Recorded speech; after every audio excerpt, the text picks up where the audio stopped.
nag-usap kami, nag-usap ni Langga. At napag-usapan namin yung mga buhay-buhay. Hi mga life, another video, another share guys, another POV. So ngayon, magbibigay tayo ng point of view sa isang video ni Dodong Ruel of Malalag kung saan ay ibinahagi niya sa ating lahat na nag-uusap sila ni Rachel tungkol sa mga bagay-bagay. Aware naman tayo sa mga nangyayari sa community, ano? Anyways, bago ang lahat, don't forget to support and subscribe. Kuya Val Santos Matubang, Ate Ina Vlog, Kalingap Rob, Ruel of Malalag, Rachel Morales Vlog. Syempre sa lahat ng Team Kalingap na walang sawang magbigay tulong or magbigay lingap sa araw-araw. Syempre guys, maraming salamat din sa inyong mga solid supporters, solid viewers, na hindi nag-skip ads, nagla-like, ayun. Salamat sa support at pagmamahal sa oras ninyong lahat. O ngayon, inhale, exhale, dahil talaga namang sinusubok ang katatagan ni Ruel of Malalag. O, grabe naman talaga, no? Andun yung kaba, andun yung lungkot na nararamdaman natin, pero it's good thing. Ito yung lagi kong sinasabi na I'm not worried because meron siyang isang Rachel Morales na talagang andyan naman yan no matter what will happen.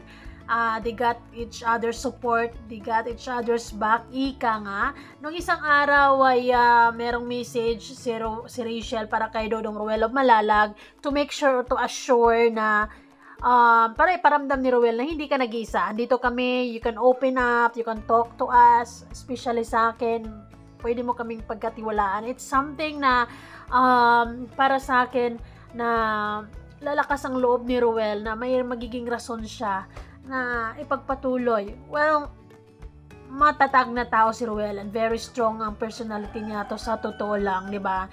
Kayang-kaya niyang mag-handle ng mga problema, pero iba pa rin yung merong katuwang, merong mapagsasabihan at merong kang makausap na tungkol sa mga bagay-bagay na gusto mong pag-usapan, lalong-lalo na ngayon, di ba? Talagang nung mga nakaraang buwan, alam natin na naiyak si Rachel dahil sa mga matinding pangbabash. Pero ngayon, talagang binibigyan naman ng ibang problema ang dalawa. Si Ruel naman ngayon, kumbaga, medyo naipit man. Ay, pero relax lang kayo dyan, huwag kayong mag-alala. Mga solid supporters, never naman na iiwan si Ruel of Malalag. Nakita naman nila itong tao na to na kahit na pilit na idadaon ng mga bashers, pero itong tao na to ay hindi naman to magpapatalo, hindi naman to basta-basta susuko na lang. Tuloy ang buhay no matter what, di ba? Kahit na anong mga pagsubok na darating dyan, normal yan. Natanggapin natin yan at doon natin makikita ang katatagan ni Ruel bilang isang tao or kung paano niya i-handle ang mga bagay-bagay, kung ano ang paninindigan niya, kung anong paninindigan niya sa buhay. This is it. So, ayun na, shoutout muna kay Team Melody. So, shoutout sa mga clip niya doon sa TikTok na kinuha ko lang din.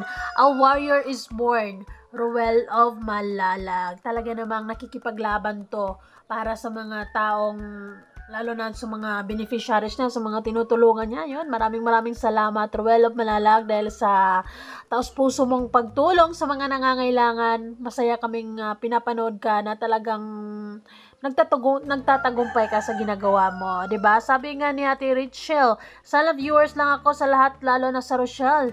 Laban lang tayo, support lang tayo, at lalo na sa mga maglangga. Grabe. Yung suporta nyo, yung hindi nyo pagbitaw kahit sa ang daming pagsubok, ang daming mga issues, ang daming mga problema, pero kayo yung nagpapatatag, nagpapalakas ng loob kay Langga Rachel and kay Ruel of Malalag na to diba, to continue, to keep going and ganun talaga.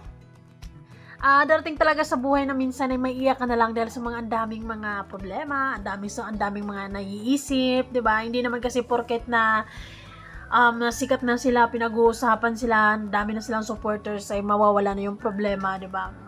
Sometimes, somehow ay andyan talaga yung problema. No matter what, kung anong magiging sitwasyon mo sa buhay, kahit anong magiging estado mo sa buhay, ay ang problema ay kakambal na talaga yan sa buhay ng tao. At yan, open at tanggap na tanggap ni Ruel of Malalag ang mga bagay-bagay na yan. At ang mahalaga, di ba? Andyan kayo, andyan silang Rachel, andyan yung pamilya ni Rachel, andyan yung pamilya niya. So, he got all the support he needed, diba? So, ayun, nagkakaroon nga lang ng konting mga problema. At sana mapag-usapan, magiging maayos, diba? Kasi actually, napaka-simple lang eh. I think they just need a pag-uusap, diba? Sabi nga, diba? Walang matigas na tinapay sa mainit na kape. So, kailangan naman talaga lahat naman madadaan sa mga masinsinang usapan. Ika nga. So, sige na guys. Ito na. I-play na natin. I'm so sorry kung medyo matagal. Pero malungkot din kasi ako ngayon eh. Meron din ako mga pinagdadaanan. Char. Sige na nga. Kagabi nga, nag-usap kami. Kami nag-usap ni Langga. So, it's good thing na we knew na kahit na hindi naman sila sa araw-araw, oras-oras na nagkakasama gawa ng they have their own priorities, but then it's good thing na they assure us also na they're good, di ba? It's good thing na pinapaalam din nila sa atin na nag-uusap sila, they're okay. Ako kasi ang sa isip ko kasi sa ano ko ay okay lang kahit anong mga isyong lumalabas dyan, basta sila pareha, silang dalawa ay walang issue, diba? Yung silang dalawa ay intact yung relationship nila, ganong level yung paniniwala ko sa kanila, yung tiwala ko sa kanila, ganong level yung pagmamahal ko sa kanila na okay lang yung mga problema sa labas, wag lang yung magkakaproblema silang dalawa, diba? And it's a relief talaga na malalaman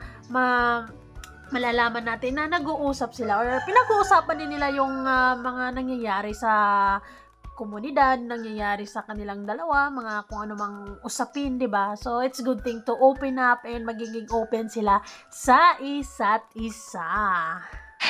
Pag-usapan namin yung mga buhay-buhay. Yun nga po, di ko napigilan. Basta alam na po yun ni Langga. Pero ayun na nga po, hindi ko napigilan. Siguro hindi nga niya pigilang umiyak. Hindi napigilan na maluha, naging emotional while nag-open up siya sa mga problema at sa mga iniisip niya. Ano? Oh my God. I can't imagine kung gaano kabigat para kay Ruel ang mga nangyayari. I can't even explain kung gaano kabigat para sa kanya ang mga nangyayari sa ngayon. And I hope he can really handle it well and magiging maayos ang lahat, ano. Kasi, Dodo Ruel. Stay strong lang talaga. Ganun, normal, natural lang yung mga kalingap. Nature yun sa tao na ganyan. Totoo naman. Nature naman talaga sa atin na andun yung mayak tayo, na we feel na nakakapagod, 'di ba? Yung nararamdaman natin yung minsan nanghihina tayo kasi ganyan. Pero ang mahalaga naman ay 'di ba, Ruel has that much trust para kay Rachel to open up those problems na alam naman natin na hindi basta-basta lang na usapin na noon. Alam ko kasi kung gaano ka solid or kung gaano kalakas na tao si Ruel. But then kapag ramdam ko na kapag i-share na niya kay Rachel or i-share na niya sa ibang tao, it means like ang bigat na sa puso niya, ang bigat na yung nararamdaman niya, and kailangan niya yung kausap, kailangan niya yung advices, mga words of wisdom, di ba? Tama ba to? Okay lang ba to? Ganon, ganyan. Hindi na po kaya. Pero tuloy pa rin, di ba? Tuloy pa rin po mga kalingap, gaya po ng mga tao po. Ano man po yun, talagang tuloy-tuloy lang po tayo. Yun naman ang mahalaga, ang marinig namin na hindi kayo basta-basta sumusuko, hindi ka basta-basta sumusuko because meron kang ipinaglalaban, at ang pinaglalaban mo is yung nasimulan mo na I believe na talagang yung pagtulong is yung nasa puso mo na talaga, nasa dugo niyo na talaga actually. And just God granted your wish na makatulong ng mas marami magkakaroon ng ganyan, kung anong meron ka ngayon, di ba? It's God's answered your prayers na talaga. But then, somehow, may mga tao talaga na, di ba, hindi naman lahat sang-ayon sa mga nangyayari sa buhay mo ngayon. Pero, it's good to feel, it's good to hear na how guys, itong mga tao na to ay napaka-strong, napakagaling lang kung paano mag-handle ng mga problema, no? Hindi basta-basta ipinakita nila yung nararamdaman nila. Mostly nakikita natin kahit na tinitiris na sila sa mga problema, mga issues, pinapakita pa rin nila sa atin na embrace positivity and avoid negativity, happy lang, diba? Because these people, I know kung gaano nila tayo kamahal o kung gaano nila tayo pinapahalagan kasi they don't want us to be sad. Hindi nila gugustuhin na maging malungkot tayo dahil malungkot sila. As much as possible, pinapakita nila na everything is good, everything is taking good care, everything is fine, diba? Pero sometimes he can't deny it because we see it from sa mga mata niya na ayun, malungkot, ganun. Pero that's normal sa buhay ng tao. Ika nga. Kasi at the end of the day, talagang darating din yung time na masasabi mo na napagdaanan mo, no? Hindi ka sumuko sa mga panahong yun. Yun ang sinasabi ko kay Langga. So, deep inside sa puso niya ay talagang he is hoping na magiging okay ang lahat, ano. I really di ko lang ma-imagine how deep the conversation was, no? Hindi ko ma-imagine kung gaano kalalim yung naging usapan nila na ganon. Kasi how Ruel opened this to us is like something na very, talagang ang bigat sa puso niya na pero tinatanggap niya na maluwag sa puso. Alam mo yun? Tinatanggap na lang niya. Ay, nako! Tuloy-tuloy lang kagaya ng mga nangyayari noon sa'yo, di ba? Punong-puno ka ng mga pambabash. Puno ka ng yung mga tao na ayaw kang gustong makita na umangat. Well, sa true lang, mayroon talagang mga tao na ayaw na makita ka, na nag-i-enjoy ka, na nag-iba yung katayuan ng buhay mo. Kasi may mga tao na hihilahin ka pababa. Ito yung tinatawag natin ng mga mental or mga crab mentality ng mga tao na instead of i-push ka pa para mas maging successful ka pa, may tendency kasi yung iba na hihilahin ka nila pababa. Ganon. Because they are not happy with what you are doing right now and hindi sila masaya sa kung anong success na meron ka. And it's good thing itong dalawa na to talagang nakaka-proud lang or alam mo yun, ang daming problema but then it's a relief na they got each other's back, na 'di ba, na may tiwala sila sa isa't isa, napaka-strong ng build ng relationship nilang dalawa na alam mo yun, yung ramdam ko yung kahit anong magiging problema nila pero kayang-kaya nilang lampasan nito na magkasama. Ay, sana all. Pero nakita mo ngayon, nakita mo yung bunga, yung bunga ng ginagawa mo noon na hindi ka pumapatol, hinayaan mo. Kaya, ayun, binibigyan din niya ako ng payo. Kaya, diba?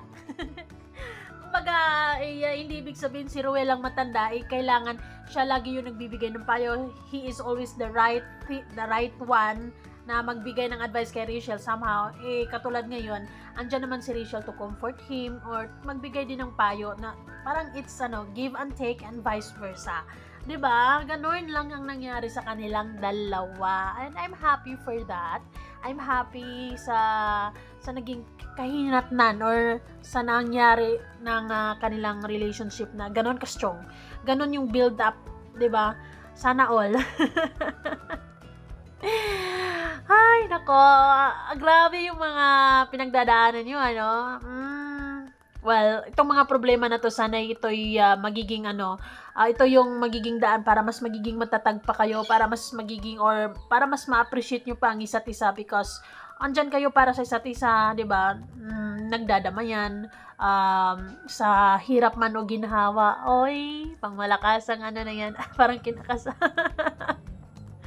Pero, yun nga ang nangyari sa kanila ngayon, and Roel is just so lucky to have these people sa buhay niya na talagang totoong nagmamahal sa kanya, totoong nagmamalasakit sa kanya, at totoong tao. At andyan para sa kanya. Oh, diva? Ikaw na, Langga Rachel Morales. Ang haba ng hair mo, girl. Naapakan na namin kahit saan. Yes, tama nga naman si Dodong Roel. Noong mga panahon na talaga namang grabe din yung mga pangbabash. Until up today naman, yung pangbabash ni Rachel, dyan pa din naman. Pero si Rachel kasi, sa kalam yan kumbaga malakas na tao yan, hindi yan basta-basta magpapadikta or hindi yan basta-basta magpapadala sa mga bashers because bashers ay ilan lang ba kayo kumpara sa mga taong naniniwala at nagmamahal sa kanila, diba? And, yes, Rachel's just a good example na hayaan na lang yung mga bashers kasi kung yun yung naramdaman nila, yun yung opinion nila, yun yung, di ba? Hayaan na lang kasi you can't please everybody to like you, you can't please everybody to love you, and at the same time, she's doing her part, di ba? Hindi siya nagpapapikto, napakita lang niya kung anong kaya niyang gawin. Ipinapakita lang niya na kung anong meron, kung anong kayang gawin ng isang Rachel Morales vlog, and kung ano mang nangyari sa kanila ngayon, naging sikat man sila ngayon, it's something na it's God's gift talaga, na inaalagaan ni Rachel, na hindi niya inaabuso. Kaya, no matter what, kung ano mang mga sasabihin ng ibang tao, Rachel is strong, independent person. Diba? And thank you so much kay Ruel Malala kasi ang laki ng bahagi niya sa buhay ni Rachel when it comes to dealing with bashers, diba? Ang mahalaga kasi kay Rachel or sa pamilyang ito kasi andun yung full support nila kay Rachel Yun yung andun si Trixie, yung kapamilya na Daddy Donut, yung kapamilya. Hindi niya kalaban. Mga all-out support para kay Rachel. Ganon. Yung mga bashers naman yan ay para sa akin, it's part of the social media. Mga bashers na yan hindi mo kailangan pagpapansinin araw-araw or isa-isa, diba? Ano sila, diba? Let them talk and do your thing. Yun nga, tuloy-tuloy din po mga kalingap, no? Kaya, yun nga po, kasi nga ito yung pinili nating career, yung magiging charity vlogger. So, tayo, public figure tayo, no? Lahat ng mga viewers, nakikita tayo. Ang mahalaga kasi kay Ruel of Malalag is napakamatalino niya when it comes to handling any situations, kung ano mang mga problema, binibigyan or open mind siya na tanggapin ang lahat, open heart siya na bigyan ng paraan or bigyan ng solusyon ng mga bagay-bagay. So that's something na, diba, mabigat man, pero kaya, laban. Siyempre, yung pinapakita natin is more on yung mga positive vibes, no? Yung merong mapupulutang mga aral. Yes. Ito simpleng panonood lang po. Kaya, yun nga po, yun ang mga aral dito, yung mga lessons na makukuha. Talagang... Yes, mostly. Kapag ka-attentive ka na viewers or talagang, di ba, makukuha mo sa kanila yung kilig, syempre, tawa, ngiti, inspirasyon, pagmamahalan, and that's something also on how to deal with issues, mga problema, talagang, di ba? Ilang issue na bang dumadaan kay Ruel? Kakayanin yan, di ba? Ruel Malalag, kaya mo yan dong. Huwag na susubok kung ano mga pagsubok dyan. Siyempre, darating din yung time na huhupa. So, ang mahalaga guys is positibo siya sa kabila ng kung anumang mga issues na meron ngayon sa community. Ang mahalaga na sa kabila ng lahat ng mga binabato sa kanya is andon yung pagiging positibong tao niya still. Embrace positivity and avoid negativity pa din. Hindi nawawala sa sistema ni Ruel of Malalag. Tuloy ang buhay, life must go on, and he's doing his part, di ba? Sige lang.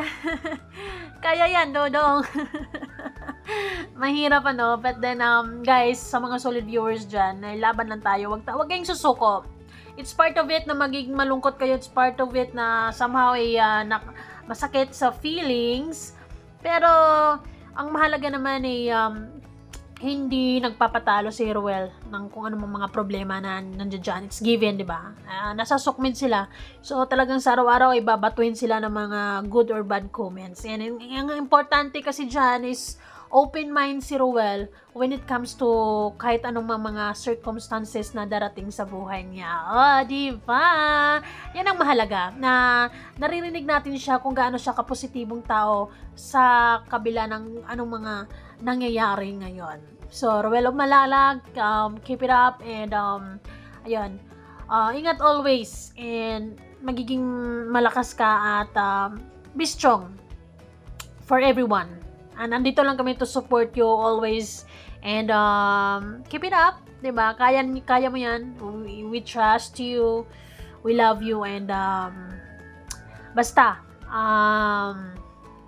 magiging okay din ang lahat, diba? Magiging maayos din yan, huhupa din yan, ganon. Alright, so yes guys, see you on our next video, and bye for now. Embrace positivity and avoid negativity. Hi.